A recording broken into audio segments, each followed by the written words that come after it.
بارے دیگر صلوات وجود حق سے یہ سارا نظام قائم ہے، کسی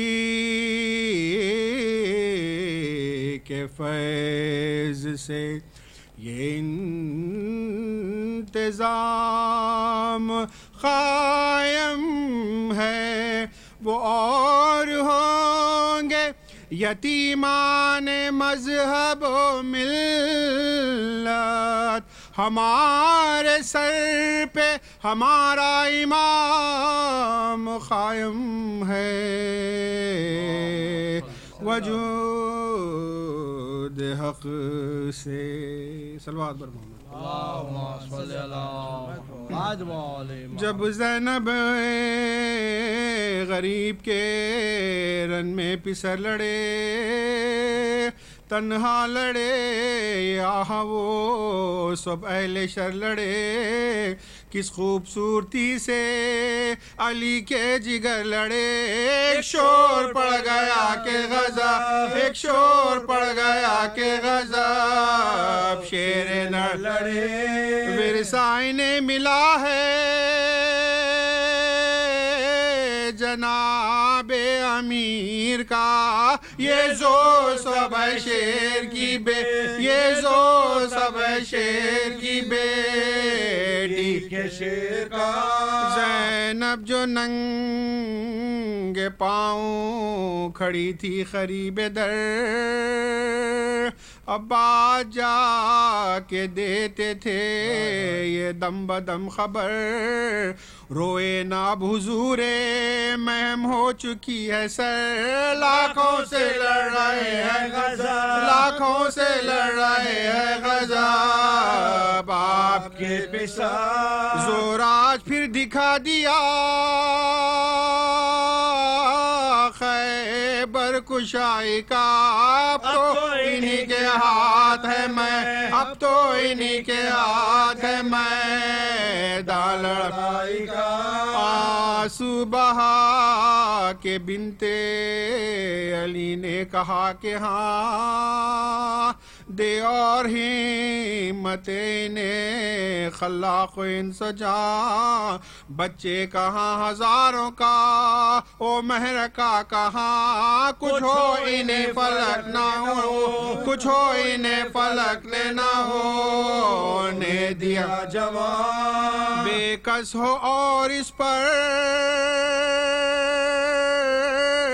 مجھے اعتماد ہے، خالق وہ دے کے جو میرے دل، خالق وہ دے کے جو میرے دل کی مراد ہے۔ بھیا کچھ اپنے بیٹوں کا مجھ کو نہیں خیال،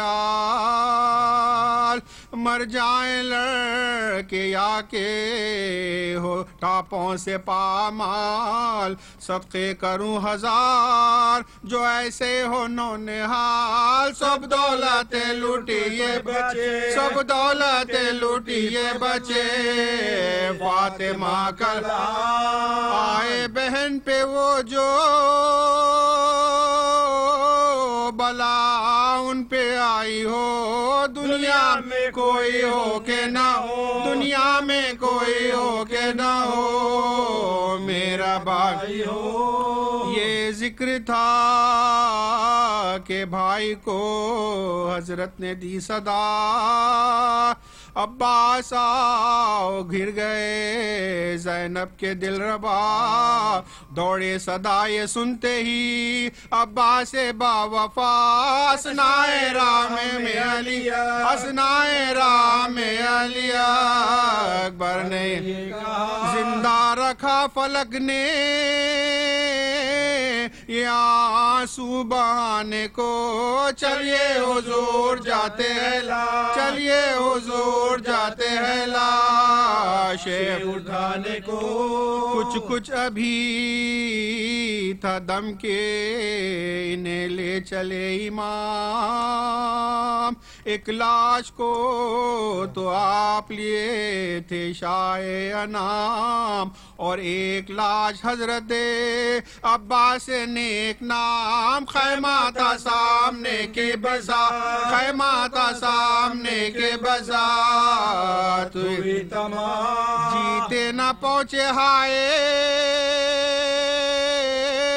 غضب خیمہ گاہ میں دونوں صغیر مر گئے دونوں صغیر مر گئے نائرہ میں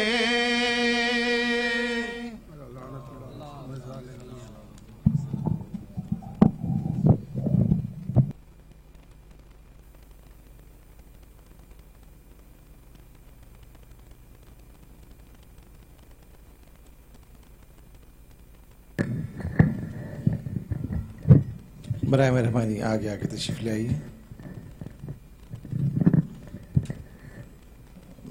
I'd like to request Syed Abbas Farshori to please come onto the member and recite the lecture of tonight. But Muhammad wa ali Muhammad wa azib al-salawat.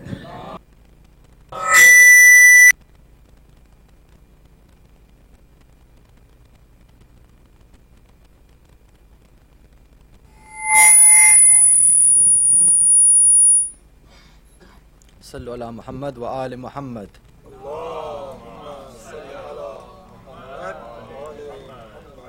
بحق امام القائم صلوا علی محمد و آل محمد.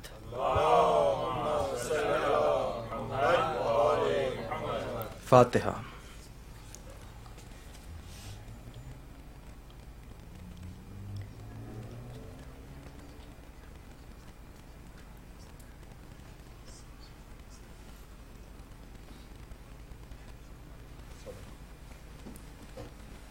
اعوذ باللہ من الشیطان الرجیم. بسم اللہ الرحمن الرحیم. الحمد للہ رب العالمین وصلی اللہ علی سیدنا و مولانا حبیب الہ العالمین ابو القاسم المصطفى محمد وعلى آل بيته الطيبين الطاهرين المعصومين المظلومين ولعنة الله على القوم الظالمين من الأولين والآخرين.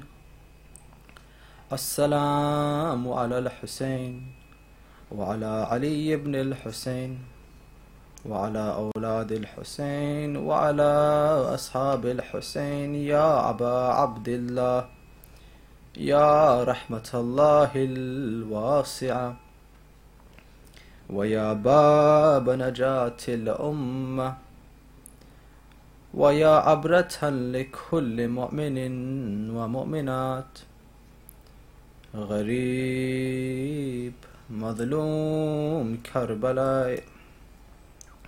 فيا ليتني يا ليتني كنا معكم سادتي فنفوز فوزا عظيما. أما بعد، قال الله الحكيم في محكم كتابه الكريم بسم الله الرحمن الرحيم. ولتكن منكم أمة يدعون إلى الخير ويأمرون بالمعروف وينحون عن المنكر وأولئك هم المفلحون. صدق الله العلي العظيم. صلوات.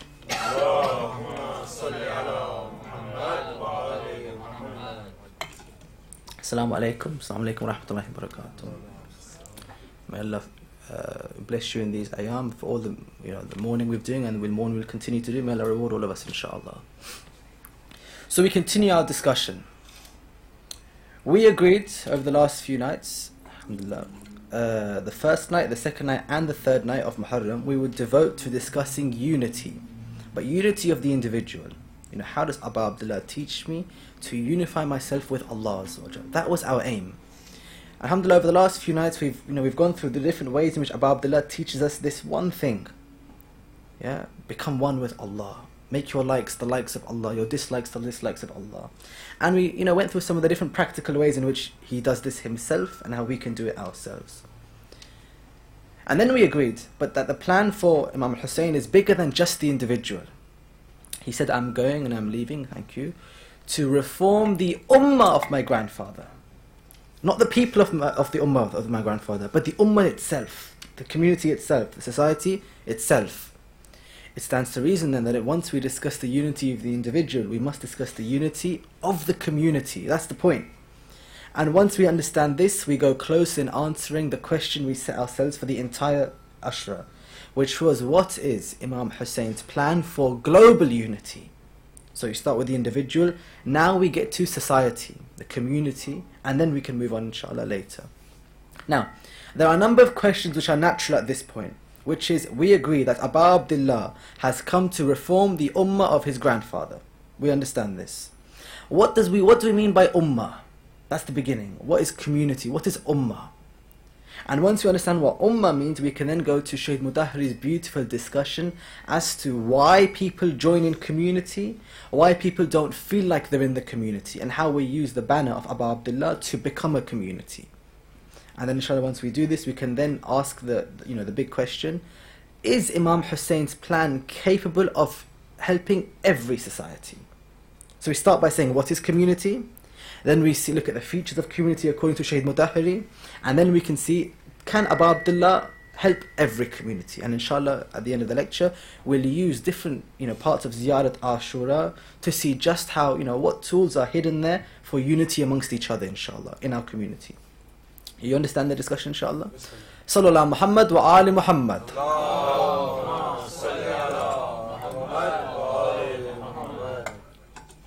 So, the beginning point is, what is the ummah? What is the community? What is society? Then we can move on from there.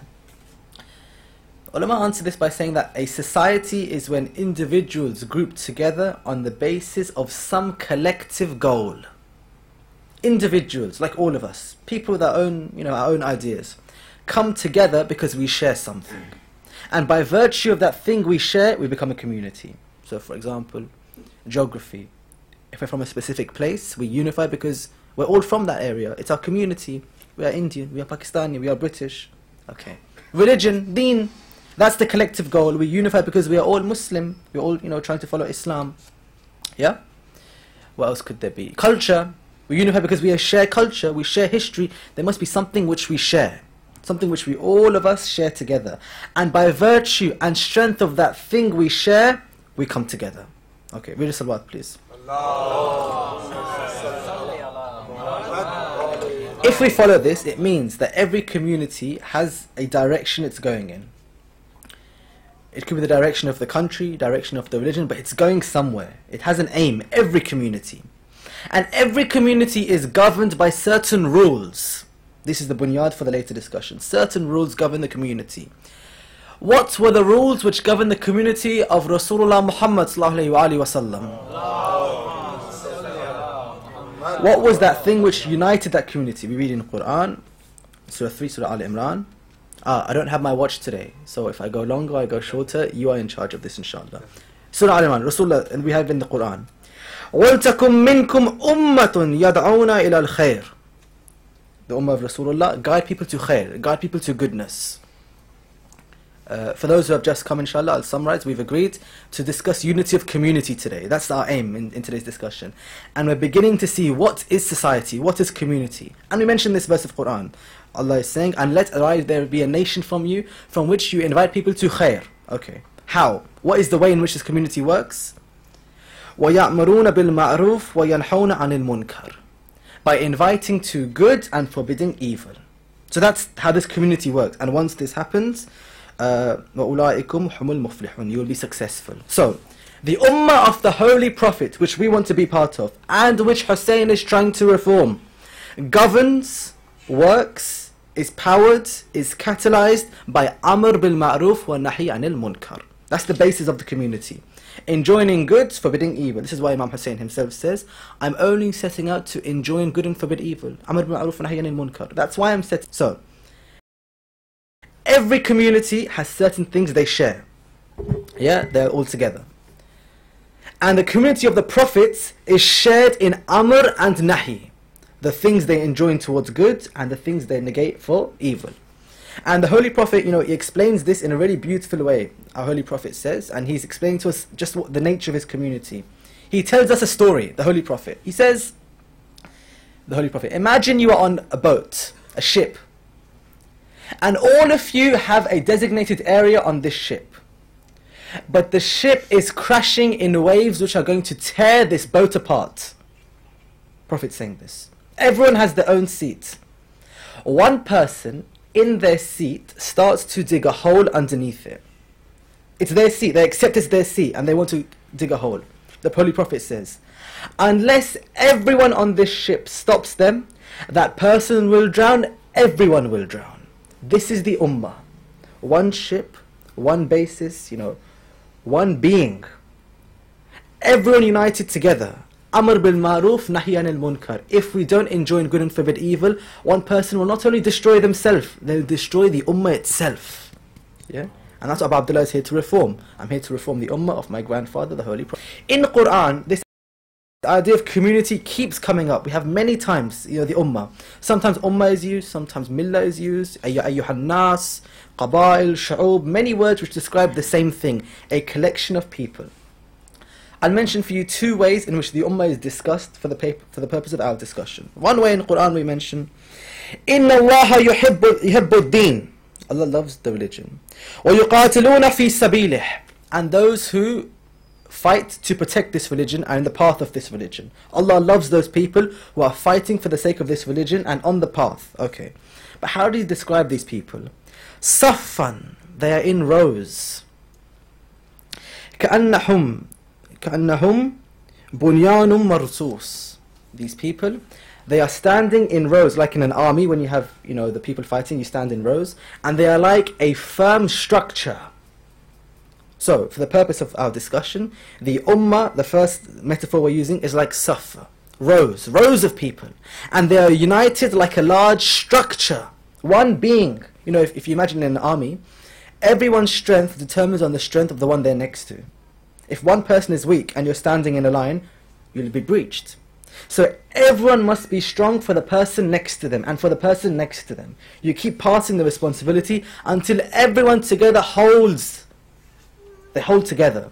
One of my teachers in looking at this verse says that when the Quran says they are like one firm structure, imagine a building or a wall or a building made of bricks. Every brick must be in its place, must be firm. We are the bricks. If one brick crumbles, everyone falls apart around them. But everyone must be willing to be a brick. There's humility in the community. You must know your role, know your place in the community.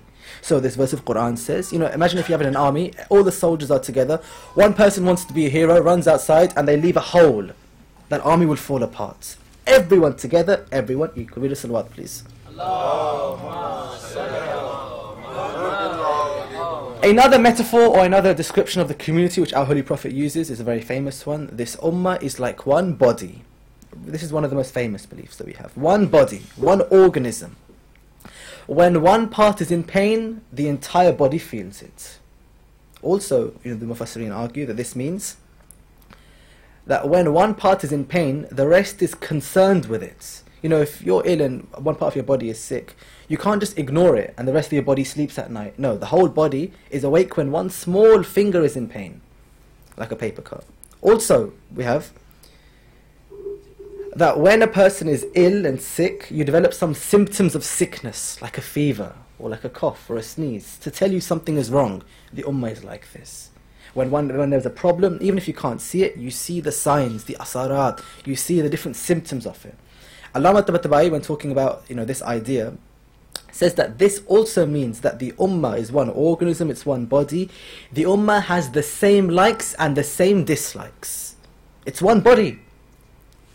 And the ummah, because of Amr bin Anuf Nahy anil Munkar, the ummah only moves in one direction at a time. One arm can't go here while the other arm is going there, yeah? One leg can't walk there when the other leg is walking there. The entire ummah develops one personality. And he calls this personality the social spirit. We'll come to this idea later, inshallah. The social spirit. Read a salawat, please. So now we have seen, generally speaking, what is ummah? Yeah? Ummah society is what? Quran mentions it many times. Sometimes this ummah is a structure. Sometimes ummah is a body. Sometimes ummah is something, like a ship. In any case, ummah is something which is governed by amr bil ma'ruf, nahy anil munkar. Our ummah. Enjoining good, forbidding evil. Okay. Now we can go to one of the beautiful questions which Shaykh Mutahri answers for us. The question is why? Why do people come together in a community, in a society? For what reason? Ayatollah Mutahri describes 2 or 3 different reasons and describes the correct one. The first reason, Shaykh Mutahri explains, why people think, one of the theories, why everyone comes together in a community is because of compulsion. Compulsion meaning what? You have to. You must. This idea is called the social contract theory. You have to be in a community or you will perish. Why? Well, what does society offer you? Community offers you safety, security, you can interact with each other. We get many things from society. If you have no society, what do you face? Well, you face no security. Who will protect you? Who do you have to help you? You face damnation, you face ignorance. So, according to this view, the reason we have all come together in our own individual community and society is because we have to. We understand that we must. We face one common danger: death, sickness, illness. And the aversion for all of these things, the way to solve all of these things is coming together. So it's compulsion, which is why you find in when you're watching a film or you're reading a story, whenever something bad happens, they all come together and say, it was better if we stick together, yeah? If, for example, there's World War III is coming, or there's an alien coming to attack everyone, zombies are attacking you, whatever happens, dinosaurs are running around, the characters always stay together. Because they know, and we know ourselves, when you face one common danger, come together, always. Yeah? Every story I read, every character, whenever there's some problem, they always go together. We face the same problem. The same problem all of us face. Without community, we would perish. We would die. Okay. One thing I'll mention on this, when you're watching a film or watching a television show, the person who dies quickest is the one who's always alone. Maybe you've noticed this, yeah? In the story if you're reading, if everyone's together and they're fighting an enemy, whoever drifts on their own always dies first. Okay. The ummah could be like this. We come together for what reason? Because we must. The second reason, Shaykh Mutahri explains, some people believe the community comes together, is by reason, by rationality. The people realize that maybe on my own I can achieve certain things. For example, what do we need in life? We need happiness, we need comfort, security, food, company, all these things. Maybe I can do this for myself. I can fend for myself. I can earn my own money and buy my own food. I can secure my own house, have my own home. But if I work with other people, I can maximize on my own security.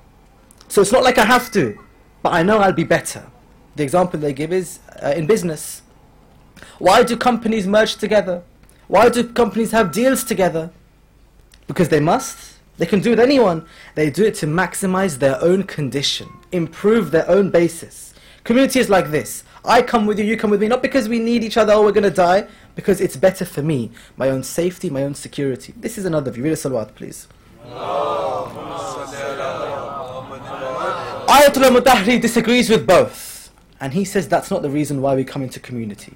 We are not here because we are scared of perishing alone outside, even though it might happen. And we are not together because it makes sense rationally, no. We are here together, we can become a community, we have unity, because it is in our fitrah to do so. It's our nature. Yeah, so it's not external. I'm not scared of that threat. I'm not fearing that I need you to survive. No, I do it because it comes from within. Quran says, Ya ayyuhan nas, everyone, all humanity. Inna khalaqnakum min dhakarin wa untha. We've created you male and female. But the verse continues. وَجَعَلْنَاكُمْ شَعُوبًا وَقَبَائِلٍ. And we have also made you in sha'ub, in tribes and communities, peoples. Why? لِتَعَارَفُوا. So you may know one another. This verse teaches us what? As natural as it is to be born as a male or female, as natural as your gender is, this natural is your community and your ummah. You've been created as male, as female. And just as you've been created in that halat, you've also been created in your specific ummah and your specific tribe. Read a salawat, please. So it's fitratan, it comes from within. Not external, internal. Remember, in the last few nights we've been discussing different things which are natural to you. We mentioned, for example, worshipping Allah is natural, fitratan. No one teaches this to you. You have that desire inside. We cover it up sometimes with our love for dunya and our sins. We forget. But it still comes from within. And yesterday we mentioned that fitratan, to drink water, to desire sustenance. Today we're saying fitratan, innate, coming from within, to become a community, to come together, to become one. Okay. Then the next question is, and I ask this to all of you, which is, do you feel part of your community? What we're discussing is theoretical, yeah? Okay, do you actually feel part of your community? Now, it's different. People have different relationships with their community. Some people may say the answer honestly is no. I don't actually feel part of my community. Yeah, we come together in different occasions, but do I actually feel part of the community? These people say no, I feel like I am an individual, first and foremost. I am me. I have my own desires, my thoughts. No one actually knows how I am inside. No one knows this. Now I come together in community sometimes because I have to for different purposes, but I still retain my own individual identity. And because of this, there is no actual community for me beyond my own individual, beyond my nature. Okay, in Majlis we come together, some people believe. And in Salat Jama'ah we come together. In marriage we come to the wedding, come together. Most of the time you're on your own. Most of the time. You're working on your own, you're living on your own, you're studying on your own, you're commuting on your own. So this society, I don't actually feel part of my community. People have this. In this country, one of the prime ministers, can I mention Margaret Thatcher, remember? I don't know. Margaret Thatcher said that there is no such thing as society. Margaret Thatcher said this.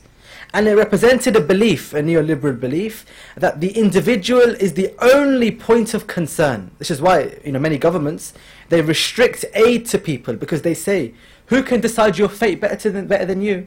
You know what you want in life, you know how to get it, so why should government give it to you? So this is why we had many cuts in public healthcare and cuts in public services, because the individual must care for themselves. This is one belief. So maybe some people have this belief that, you know what, I don't actually feel part of my community. Other people might also say that even if I'm in my community, I feel like, you have a car, and the car has different parts. The car might go fast, but it depends on each individual part working. The engine needs to work properly. The brake fluid needs to be there. The chassis must be strong. The structure must be integral. And only then does the car get to the destination. I feel like this. I'm one part of this car. I do my function, but this whole community, it's just the sum of its parts. Individuals coming together. Okay. Some of you may be listening to this and say, no, I believe the complete opposite. I believe, forget that view, I believe there is only community. Inshallah, I have your attention at this point. Some people believe only individual, only me. Other people believe there is only the community. Think about it. You were born in this community, all of you. Inshallah, I know most of you, you were born in this community. Your fathers were born in this community, and their fathers and their fathers. And you're living in this community, and your children you're raising in this community. We will all die in this community. What have you learned except the values this society has given you? You've been surrounded by it, your parents, your culture, your religion. You didn't choose these things, you were born in it. And so, some people say there's no such thing as community. Other people say there is only community. Our society, our ummah shapes you. You've been attending Majlis since you were a child. Only now, because of that, you have the love for Hussain in your heart, for example. This view believes that there is only society. Society is like a melting pot. We all put in our experiences, we mix it around, and what we get back is this liquid all of us share. And because of that, there is no I left, no individual, no me, just the community, just the ummah. And the ummah has its community members. Yeah. First view, I'm a member of a community. Second view, I'm a community member. Shall you see the difference? Okay. Syed Mutahri again says these two are too extreme. In Islam we have both the I, the individual, and the ummah. So how does he reconcile these two? How does he protect and preserve this balance? Read a salawat, please.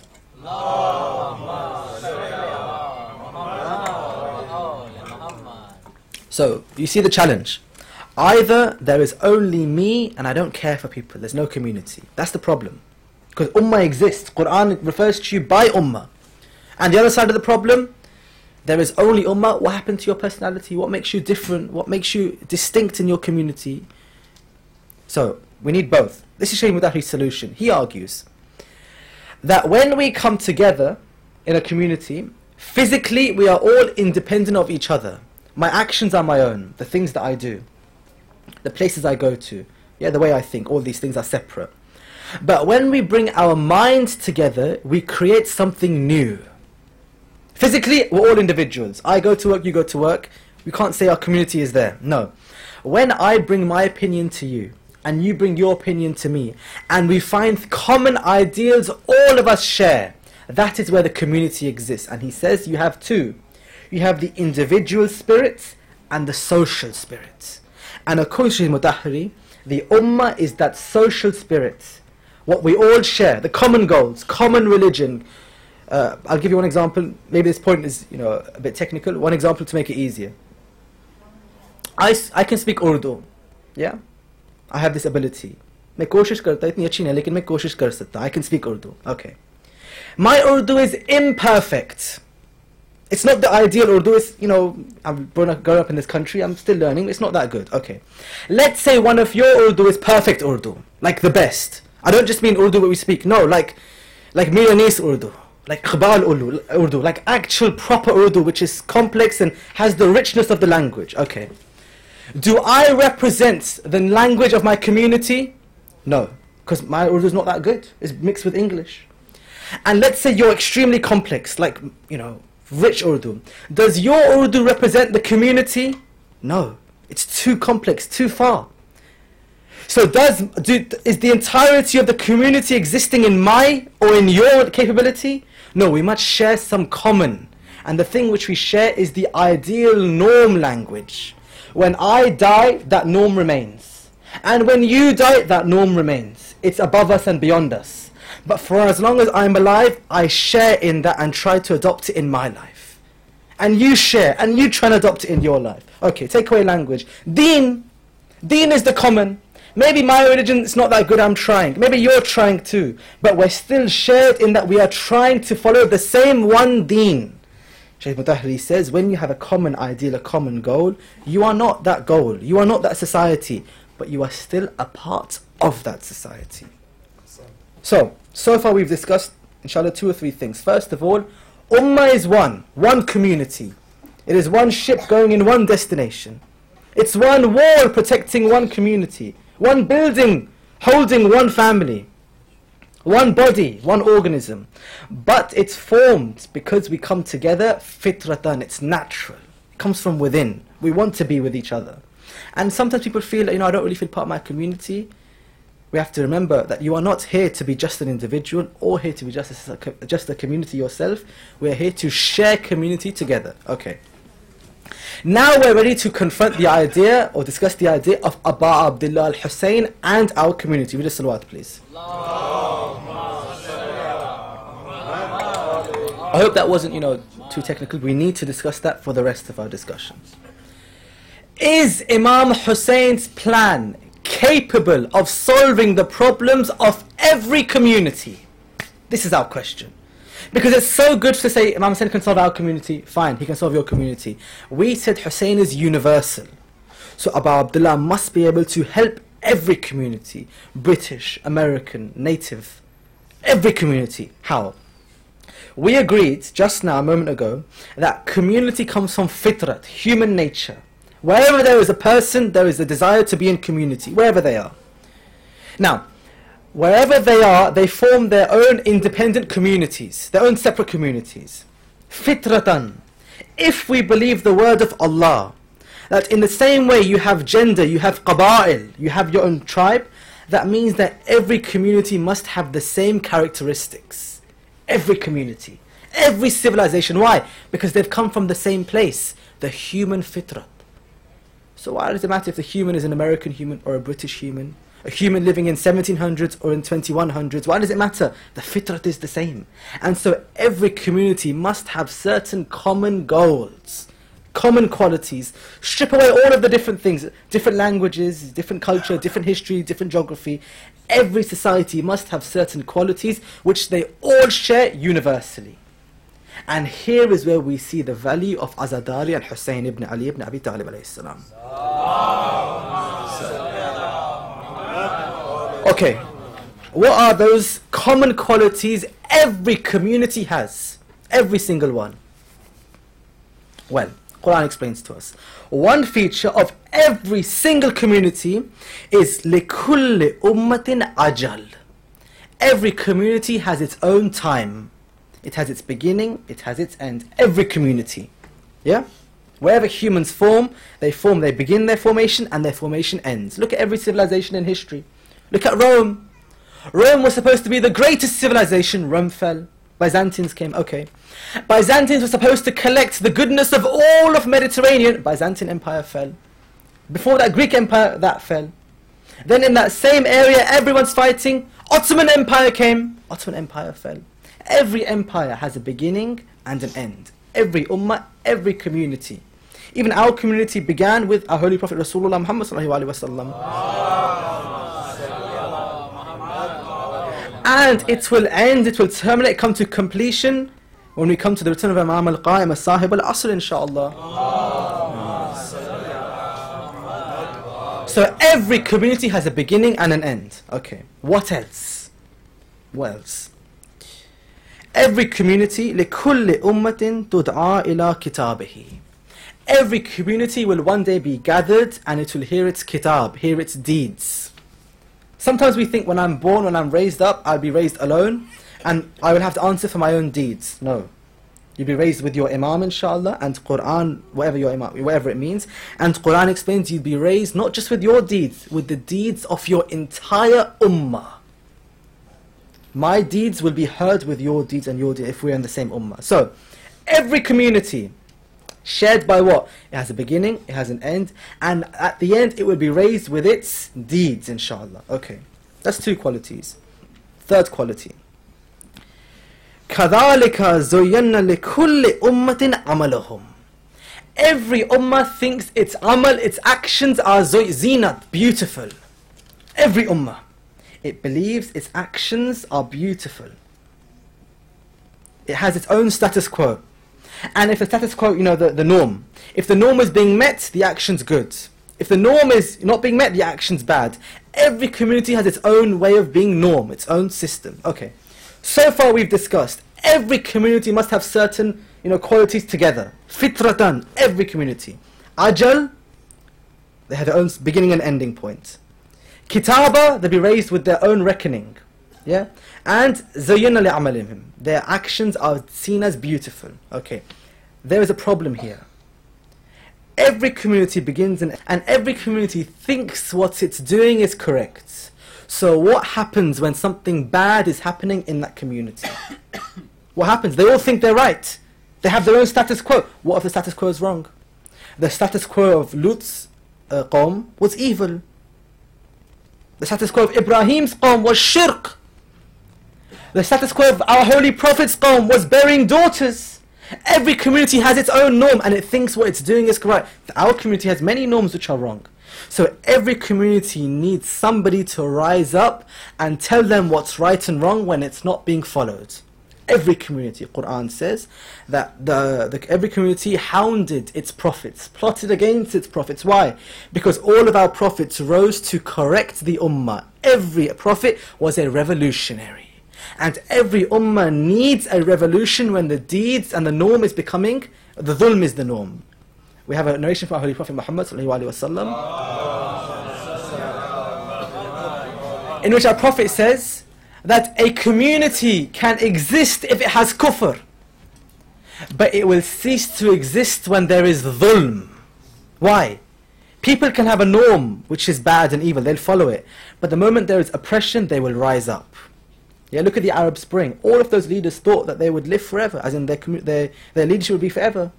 Gaddafi believed that he would die as the leader, but they all brought low, and those who have not been brought low yet, inshallah, they will be brought low.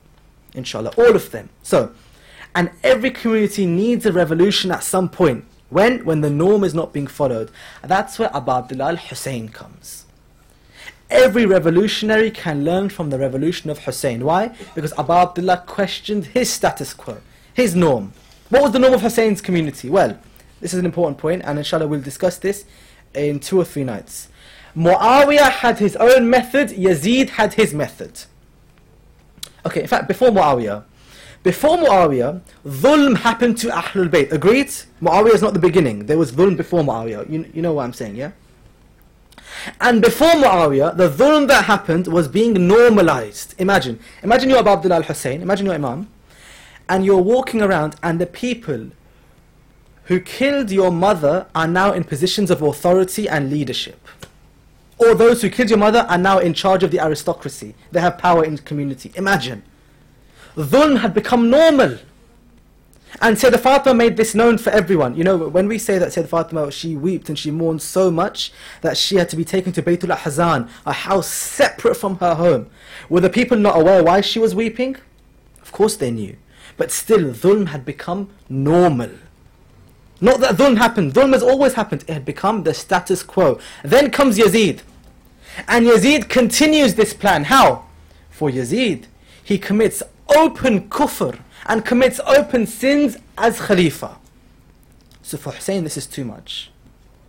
That if dhulm is happening, it should not be the norm. So this is why Abu Abdullah, in the Sermon of Mina, he says to the people that you have remained quiet whilst dhulm is happening. You are like Banu Israel. When dhulm happened to their prophets, they remained quiet, so they became the zalim. You are watching Yazid torture the awlad of Rasulullah, you are part of the dhulm. So the problem is not dhulm itself, it's when dhulm becomes normal. I'll give you one example from our lifetime. In fact, a few weeks ago, remember when Boris Johnson, Boris, remember when he said that thing about women in niqabs recently? They look like letterboxes or something. He said that women in niqabs look like post boxes. A very big insult. And we know Boris is like this. We know, we've seen him over the years as Mayor of London. I've met him a few times. This is his quality. He's like this. The problem comes when he said this and people started defending it as if that kind of thing is normal. The problem is not people like that. There will always be people like that. The problem is when the normal people, ordinary people, are writing articles saying what's wrong with what he said. Dhulm had become normal. That's why it hurts. Not when people insult Islam and confront us. We can answer them. It's when they insult Islam and move on as if it's nothing. It shouldn't become normal. And that's part of our community here. Because of the nature of the liberalism in the West and the French Revolution, it's normal for people in this country to criticize religion. It's normal. But because of the nature of the revolution, as I mentioned, it's normal for them to go overboard, in excess, insulting, mocking, degrading. And now, since 9/11, the time of Islam has come to mock us. It's okay if they mock them. They mock the Holy Prophet. We'll respond in We'll respond in answering the fadilat of our Holy Prophet. We'll respond in raising the banner of our women who wear niqab. Above us, they are the crowns of our heads. But it's when it becomes normal that we have a problem. The people shouldn't find dhulm normal. This is what Hussain confronts. Imam Hussain himself says to the people, do you not see in front of you, haqq is not being followed and batil is not being rejected? The status quo. So, an ummah is only as strong and only as powerful as its status quo. Amr bil ma'ruf, nahy anil munkar. And when the status quo becomes immoral, it takes someone like Hussain to rise it and lift it back up. So that's the unity of the community. We are unified in our norms. What do we find normal? And the moment someone says to you something as if it's normal but it's wrong, we have to stand up, inshallah. Okay. Final point of our discussion is how we can achieve unity amongst our community together. And we look at Ziyarat Ashura for this. Inshallah, read a salawat, please.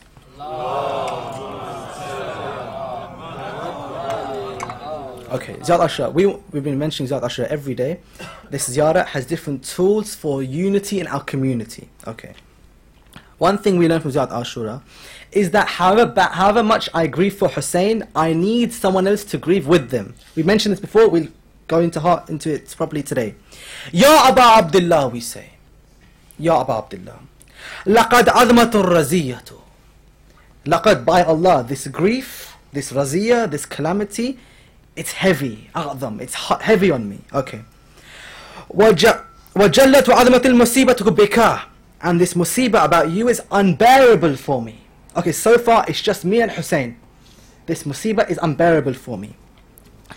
عَلَيْنَا, for us, وَعَلَى جَمِيعِ أَهْلِ الْإِسْلَامِ. We cry for Hussain alone. All of a sudden we're saying it's not just bad for me, it's bad for us and for all Ahlul Islam. A few things I'd like to mention. Number one, raziyah. Raziyah doesn't just mean grief. We are not just grieving. Raziyah means calamity. You know that famous story when the Holy Prophet was on his deathbed and he said, bring me pen and paper, and the one said no, he has gone mad. Kitab Allah is kafi for us, enough for us.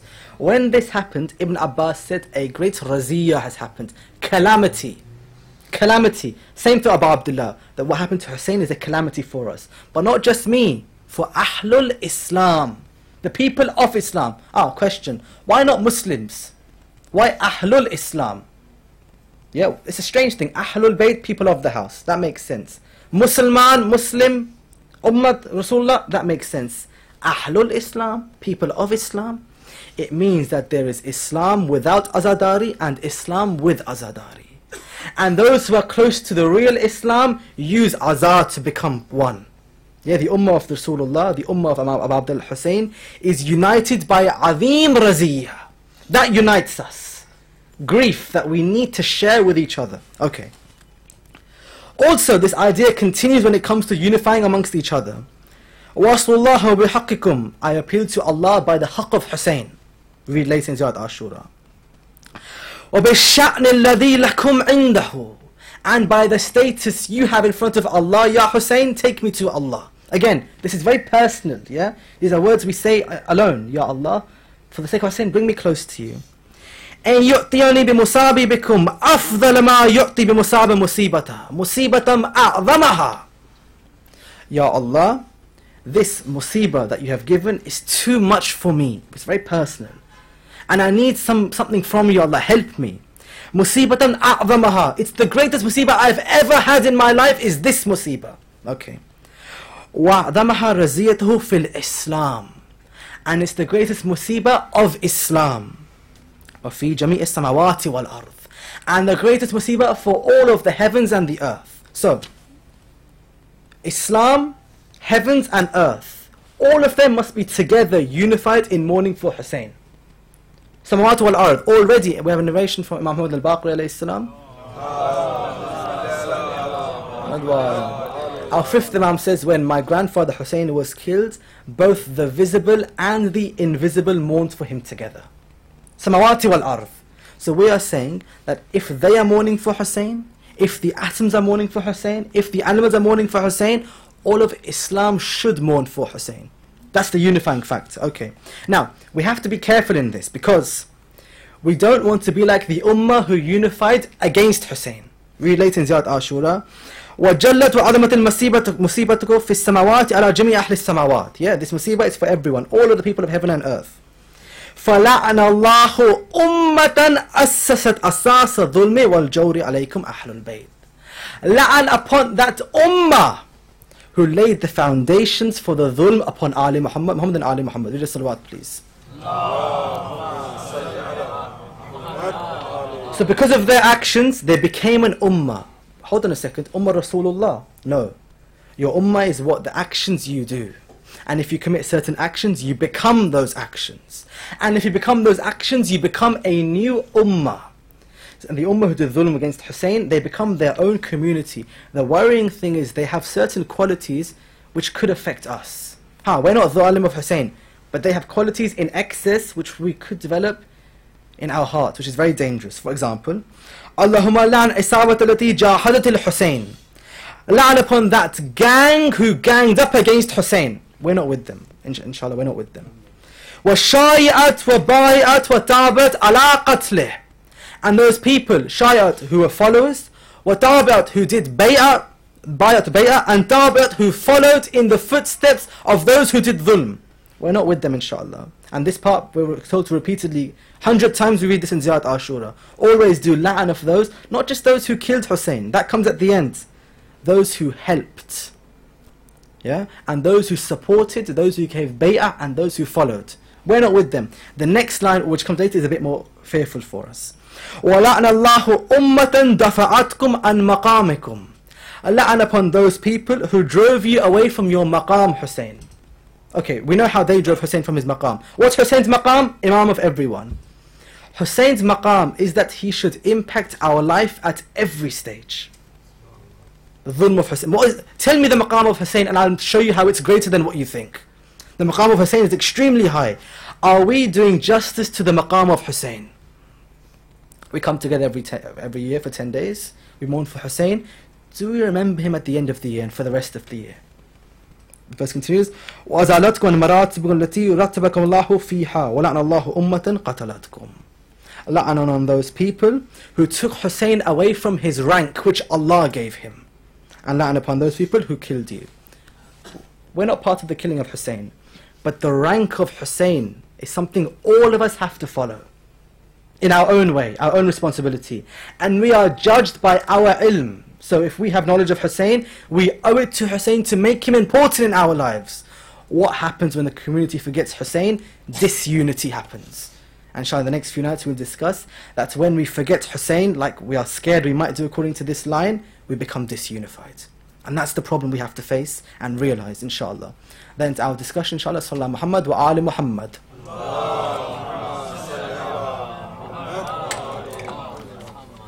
So today we have discussed the beginning of the ummah. What is the community? It is one being.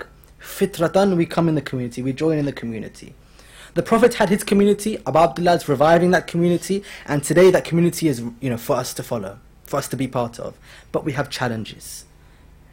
And the challenge is when we forget the common goals which bring us together. The definition of community, individuals unite under common goals. When we forget those common goals, we become disunified. In tomorrow's lecture, we look at one of those common goals which we have forgotten.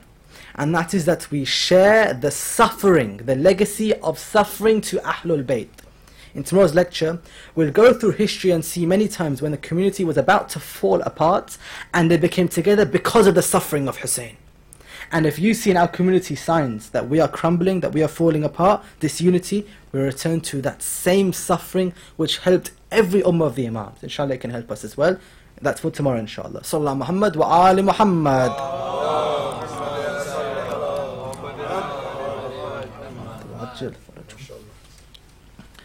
Let us now inshallah return to the Masibah of Abu Abdullah al-Hussain. On this day, on these ayam, we remember the different companions of Abu Abdullah al-Hussain. One companion who Hussain remembered before any of us remembered was Habib ibn Madahir. Ya Habib. Hussain remembered him. In fact, Zainab remembered Habib.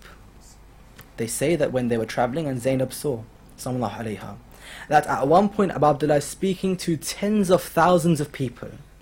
And the next point there is only his family and a few dozen companions with him. She says, Ya Abu Abdullah, I fear for you, for the people have left you. So call someone, call a friend, bring someone who you trust. So Abu Abdullah writes a letter in which he says, Ya Habib, O my childhood friend Habib, the time has come where I need you most. Habib's in Kufa. Abu Abdullah sends this letter to Habib. Habib opens it, he shows his friend Muslim bin Awsaja, a number of them, they escape Kufa. Remember, one day Habib is with Muslim ibn Aqil, sending a salam to him, and the next day Habib is running to Abu Abdullah, running to Imam al-Hussain, answering the call. Now when Habib arrives, you find he is such a loyal friend. Whatever Hussain needs, Habib is there for him. Hussain has few friends like this. Few. But Habib is one. Anything Hussain needs, Habib gets for him. Abu Abdullah says, Habib, go to Bani Asad, tell them I have come. Habib goes. Abu Abdullah, when he's fighting, he notices the enemy is coming to him. He says, Abbas, stop the enemy. Abbas says, Habib, you come with me, you help me stop the enemy. When Hussain speaks and the enemy interrupt him, Habib defends his master. Always Habib is with Abu Abdullah. Hussain has few like this, very few. In fact, there's only one Habib ibn Madahir. One narration says, Abu Abdullah is speaking, he's giving a sermon. As he speaks, he's saying, O people, he's speaking to the enemy. I am the grandson of Rasulullah. I am the son of Ali ibn Abi Talib. I am the son of Fatimah Zahra. I am the one who you called, now you abandon. All I want to do is call you for worshipping. As he says this, Shimr stands up, alayhimullah, and says, Hussain, what will you teach us about worship? As he says this, Habib stands up and says, how dare you speak to my master like this? You, Shimr, you worship on a bed of blades. Hussain continues speaking. Again they interrupt him. Habib says, how dare you interrupt my master? This is Habib. Now on the 9th of Muharram, we have a very strange narration. 9th of Muharram. Abu Abdullah is with his companions, he's with them, Habib is of course with him, but he goes on his own to the tent of Zainab. Ya Zainab. As he goes, Zainab says, my master Hussain, I am worried for you. He says, why? Why are you worried for me? She says, oh my master Hussain, my brother Hussain, our father Ali had many companions but they left him. And our brother Hassan had many companions but he left them. Hussain, today I see you with only a handful of companions and I am scared they will leave you and the enemy will attack you. And then she says, and then the enemy will attack us, the ladies of Awlad of Hussain. So as she says this, Hussain, he starts to weep and says, no Zainab, these are my companions, they will never leave me. But the people outside here, someone said, Habib, have you heard what happened? Zainab is doubting whether or not we will stand with Hussain. As Habib hears this, he stands up and he says, O men, O lions, gather. All of the 72 come out. Habib stands and says that it breaks my heart that Zainab thinks that we will leave Hussain. He says, it breaks my heart that the sister of Hussain doubts us. He says, oh Zainab, hear us. And each of them says, Zainab, for as long as we are alive, we will never leave Hussain. Habib even says, Zainab, if Hussain ordered me now, I would run to the battlefield. Now! Ya Zainab, imagine. Then Habib says, Ya Zainab, we would jump for your master Hussain. So Zainab has some calmness after this. Okay. Then the day of Ashura comes. Ya Allah. Habib is close to Hussain. Hussain says, Habib, go to the left flank, they need you. Habib goes. Anytime an enemy comes, Habib stands and says, Hussain, can I fight them? Hussain says, no. No, Habib, you stay. At one point, Hussain says, Habib, the time for namaz has come. Salat al-Asr. Go to the enemy, tell them it's time to pray. As Habib goes, they start to attack him. Ya Habib, he's only going for Hussain. Some narrations say they start to hit the body of Habib just because he's calling them for Salah. Ya Allah. Habib falls to the ground. As Habib falls to the ground, the narrations say he falls from his horse on his front. Like how Abbas fell onto the ground, except Habib has arms. So Habib lifts himself back up. But as Habib lifts his body back up, they strike him in the back of his head. Habib falls to the ground again and says, Assalamu alayka ya Aba Abdullah, ya Habib. This Habib, only moments ago, Habib was fighting with Hussain. Now Habib's face is lying down on the ground of Karbala. One narration says Habib is fighting before this with who? With Muslim bin Awsaja. As they're fighting, Muslim falls to the ground. Remember, think of Habib lying on the ground now. Muslim falls to the ground, Habib runs to him. Hussain says, may Allah have mercy on you, Muslim. As he goes, Habib goes to him and says, oh my friend Muslim, my heart is breaking for you. But I am happy that you are going to Jannah now. Muslim says to him, Habib, I have lived a life of loyalty to Hussain. Habib says, do you have any will, any wasiyah, anything I can do for you? Muslim lying there raises one finger and points to Abu Abdullah al-Hussain. These are the lovers of Hussain. The lovers of Hussain don't need words. They just point and they understand. He just points to Hussain and he says, you die for Hussain. That's all I ask for you. All my wasiyah is, Habib, give your life for Hussain. Now imagine, Habib is lying face down on the ground of Karbala. Hussain runs to him and turns his body. Now think of this, Ya Allah, think of this. For the first time on Ashura, Hussain cries when he sees Habib. Ya Hussain. Sabir Hussain, patient Hussain.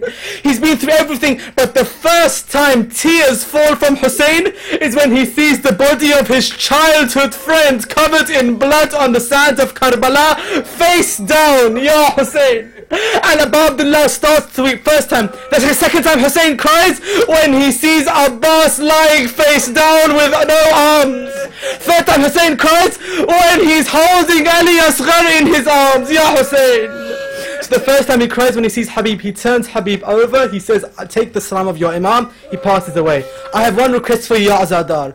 Those of you who have been to Karbala, take your mind there now. Those of you who have been, imagine, you're walking towards Abu Abdullah in this moment, on this night of 4th of Muharram.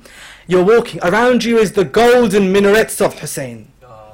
And that rising above you is the black flags of Hussain. As you're walking to Abu Abdullah, all the Azadar are there. In front of you, you see it, the zari of Abu Abdullah. No zari is like this zari. It shines in the light, this zari of Hussain. And this zari has a special fragrance which comes from it, and you will not find this fragrance anywhere on this earth. Ya Hussain. Now, imagine you're going to the zari of Hussain, and you go to the entrance, Bab Dakhil Mawla al-Hussain. Many people go through this entrance. But there are a few people who don't go through this entrance to the zari. They take a left and they go through Bab Habib ibn Madahir, the gate of Habib ibn Madahir.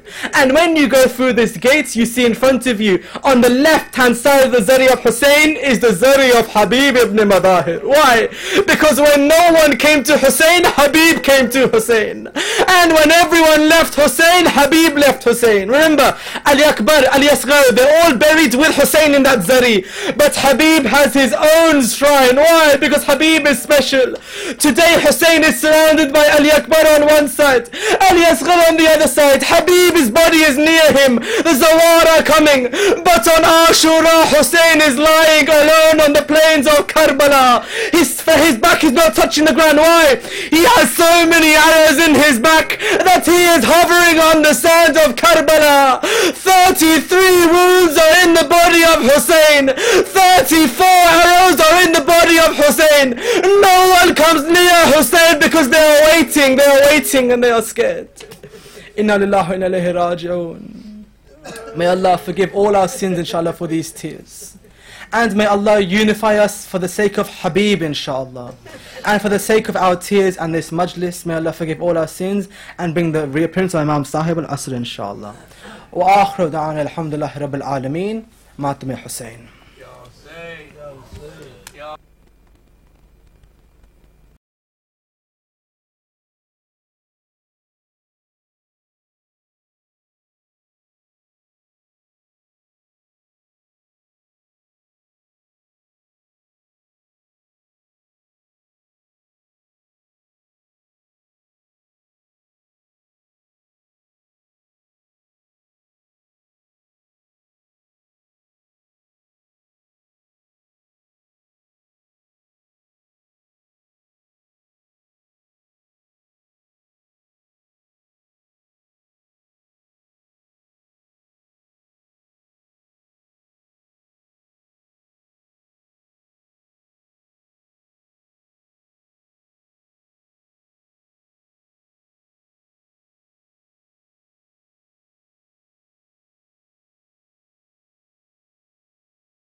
Sheikh आज़ादारों किस बात पे तुम कम हो, रास्ता नहीं मंजिल हो, धड़कन नहीं तुम दिल हो, मजलूम के हम खामी हर जुल्म के कातिल हो, इंसान की अजमत के हर बात में शामिल हो, जुल्मत के समंदर में तुम नूर हो, साहिल हो, मातम के तलबगारों किस बात में तुम कम हो, ऐ शेख आज़ादारों किस बात में तुम कम हो, ऐ शेख आज़ादारों किस बात पे तुम कम हो। अब्बास के परचम से सीखी है वफादारी, आंखों में तुम्हारी है ईमान की बेदारी, किस्मत से मिली तुमको मजलूम की गमखारी, जालिम के लिए अब भी तुम तेग हो दो धारी, मजलूम के गमखारों किस बात में तुम कम हो, ऐ शेख आज़ादारों किस बात पे तुम कम हो, ऐ शेख आज़ादारों किस बात पे तुम कम हो। ज़ैनब की रिदा तुमसे करती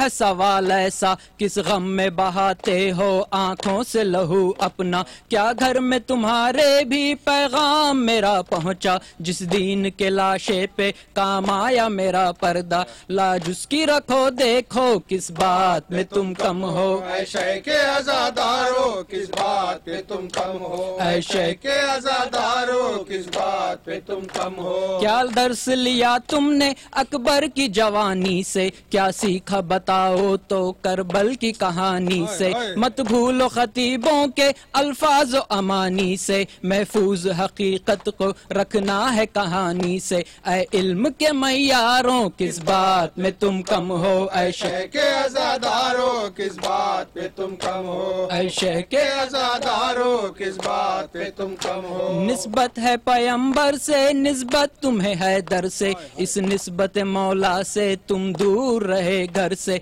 तुम आंख मिलाते हो हर वक्त सितमगर से, जो दर्स मिला तुमको सलमान अबू जर से। तुम रूप वही धारो किस बात में तुम कम हो, ऐ शेख के अज़ादारों किस बात में तुम कम हो, ऐ शेख के अज़ादारों किस बात में तुम कम हो। या हुसैन या हुसैन या हुसैन या हुसैन या हुसैन या हुसैन या हुसैन या हुसैन या हुसैन।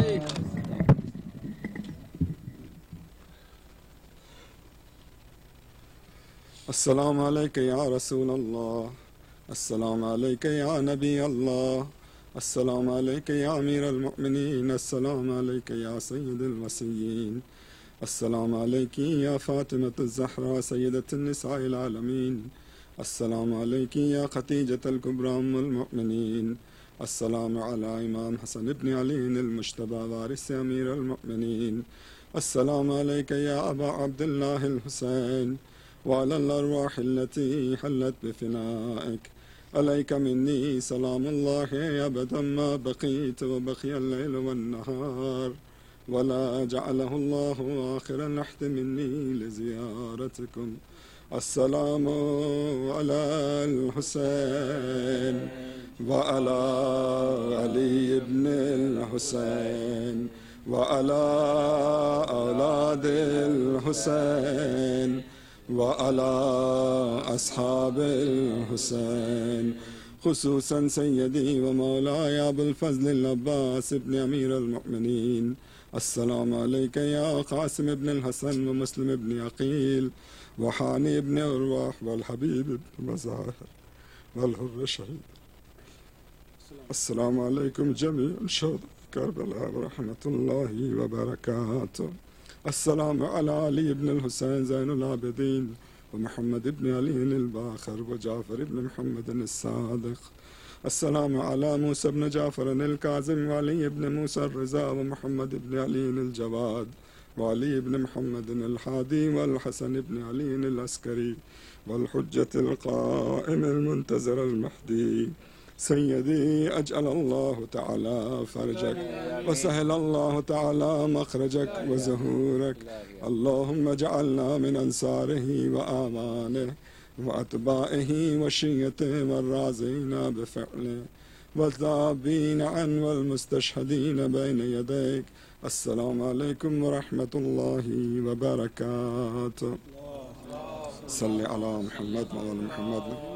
الرحمن الرحيم اللهم كن وليك الحجة ابن الحسن صلواتك عليه وعلى آبائه في هذه الساعة وفي كل ساعة وليا وحافظا وقائدا وناصرا ودليلا وعينا حتى تسكنه أرضك طوعا وتمتع فيها طويلا اللهم صل على محمد मुमिनीन अल-नूर सेंटर में इंशाअल्लाह 12 मुहर्रम तक मजलिसों का सिलसिला जारी और सारी रहेगा। आप हज़रात से गुजारिश है कि वक्त की पाबंदी के साथ इंशाअल्लाह ठीक 7:30 बजे यहाँ तशरीफ़ लाइए। और आप हज़रात में से जो भी इस अज़ादारी में शिरकत करना चाहता है, जिस तरह से भी आप मदद करना चाहते हैं, आप जानते हैं कि हमारे पास इजाज़ा भी मौजूद है, तमाम मराजों का इजाज़ा भी है। तो अगर आप अपने खुम्स की भी रकम हमारे पास देना चाहते हैं तो इंशाअल्लाह उसका भी सही इस्तेमाल